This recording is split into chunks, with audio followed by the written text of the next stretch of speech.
Shalom jemaat Tuhan, saya Ruth Kase, selamat bergabung di Kingdom Devotion.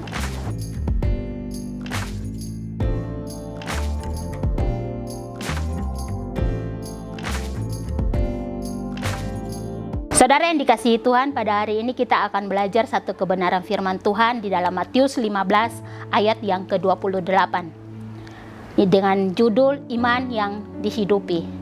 Saudara yang dikasihi Tuhan, kalau kita baca secara keseluruhan di dalam Matius pasal 15 ayat 21 sampai dengan ayat yang ke-28 berjudul tentang seorang perempuan Kanaan yang percaya kepada Tuhan Yesus.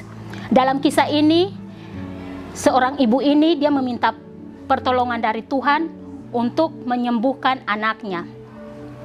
Ibu ini memohon agar Tuhan Yesus menyembuhkan anaknya yang kerasukan setan.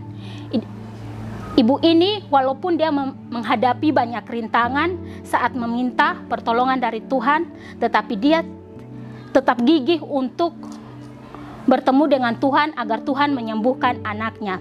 Saudara yang dikasihi Tuhan, pada masa di dalam kitab Injil ini, ibu ini menghadapi rintangan, yaitu bahwa di dalam budaya Yahudi saat itu mengesampingkan perempuan dalam ibadah ataupun berperan di dalam ibadah.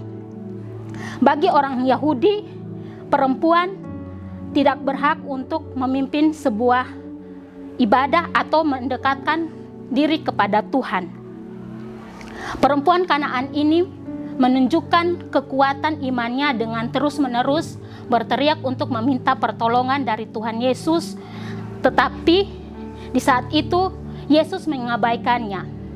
Bahkan Yesus menyampaikan kata-kata yang keras, mengumpamakan ibu itu adalah seorang anjing. Namun ibu itu tidak menyerah. Dia dengan yakin dan percaya bahwa Tuhan Yesus akan mengabulkan apa yang dia minta. Dia percaya bahwa Tuhan mampu menyembuhkan anaknya. Pada akhirnya kegigihan ibu itu tercapai dan anaknya disembuhkan. Kisah ini menyoroti dalam kehidupan kita, yaitu dua aspek penting dalam kehidupan kita. Yang pertama yaitu iman dan tindakan nyata. Ibu ini memohon agar anaknya disembuhkan dengan iman yang kokoh dan dengan iman yang gigih. Dia memohon pertolongan dari Tuhan. Dia berdoa terus-menerus kepada Tuhan walaupun ditolak. Demikian dengan kehidupan kita.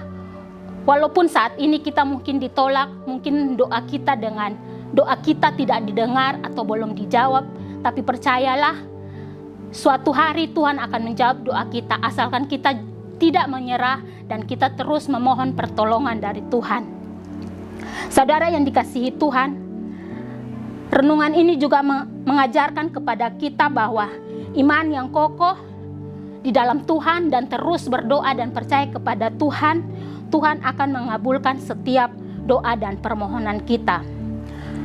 Sebab di dalam Yakobus 2 ayat 7b berkata bahwa jika iman tidak disertai dengan perbuatan, maka iman itu hakikatnya adalah mati.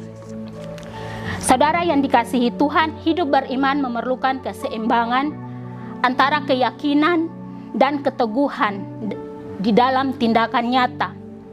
Kita dipanggil untuk hidup beriman kepada Tuhan, disertai dengan perbuatan baik dalam bentuk doa, kasih kepada sesama kita. Hidup dalam iman, perbuatan akan membawa kita lebih dekat kepada Tuhan dan menjadi saksi Tuhan di dalam kehidupan kita setiap hari. Amin. Mari kita berdoa. Bapa di surga, kami bersyukur buat firman-Mu hari ini Tuhan. Mengajarkan kami Bapa, biarlah iman kami terus berharap kepada-Mu Tuhan. Kami mau belajar seperti ibu ini dalam Matius 15 Tuhan. Dia selalu memohon pertolongan-Mu Tuhan. Dan kami mau belajar Bapa, walaupun di saat keadaan apapun Tuhan, kami mau terus percaya kepada Engkau Tuhan. Sebab Engkau Allah yang mampu menyembuhkan kami, Engkau Allah yang mampu memberikan pertolongan dalam kehidupan kami Tuhan. Terima kasih Bapa, biarlah kebenaran firman-Mu ini selalu menguatkan kami, selalu memotivasi kami Tuhan. Terima kasih Tuhan Yesus. Inilah doa dan ucapan syukur kami. Hanya dalam nama Tuhan Yesus kami berdoa. Haleluya. Amin. Sampai jumpa minggu depan. Tuhan Yesus memberkati.